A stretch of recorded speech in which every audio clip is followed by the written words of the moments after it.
Myth number 1. Saratoga Biochar will use raw sewage sludge in their process. So that's not true.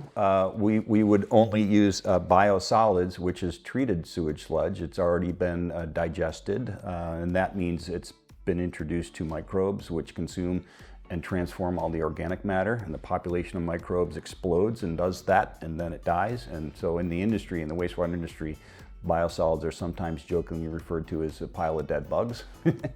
But it's still quite nasty material, but it's not raw sewage.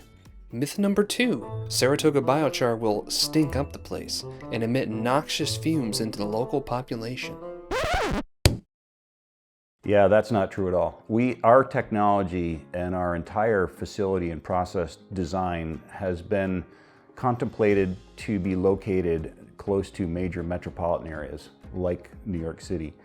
And so all of the pollution controls and odor management are all state-of-the-art, and they have to be, or it would never fly there in a place like that or anywhere. And so our technology and our facility are all about odor management. Myth number 3.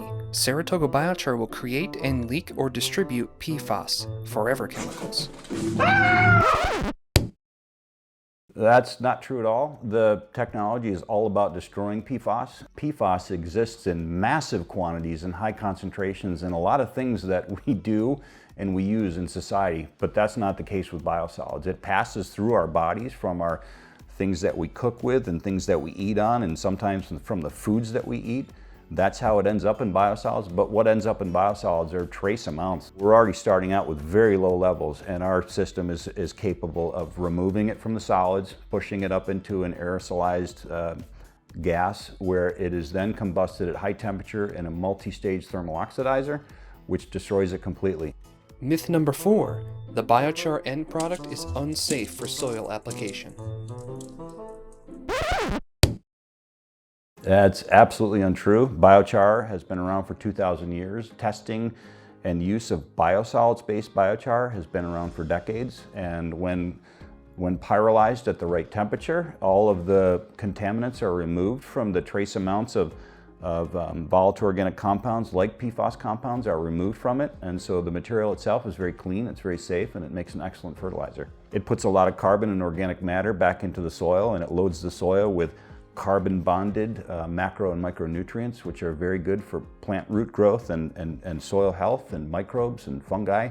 It's one of the best things for soil that we've ever come across. Myth number 5. Saratoga Biochar's presence in the region will lower property values and cause other economic issues.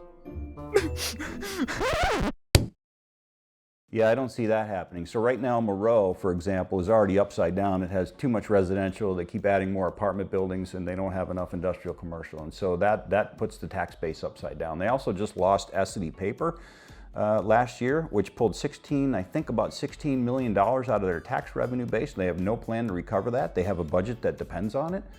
And so it's hard to say that a company that's going to come in, hire locally, buy locally, build the first phase, $43+ million project phase 1, and ultimately spend over $90 million over 5 or 6 years, if we can ever get to build phases 2 and 3, is going to be economically bad for a community. That's insane. Myth number 6. Saratoga Biochar will burn poop.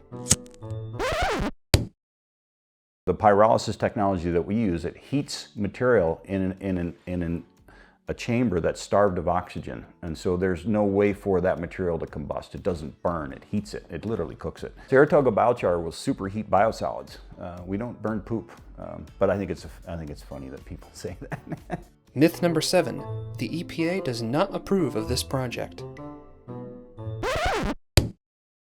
The EPA just published on April 8th guidance for biosolids management, and they are promoting the concept of thermal treatment techniques like pyrolysis and gasification. And they actually state in that document the appropriate temperature to pyrolyze biosolids to get all the volatile organic compounds, and especially PFAS, out of it is 1100 degrees Fahrenheit. And guess what?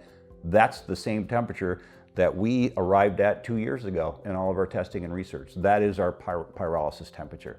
So that's perfect alignment. So to say that EPA doesn't approve of it is irrelevant, because we don't require their approval, but if you really read between the lines, they are totally aligned with our technology.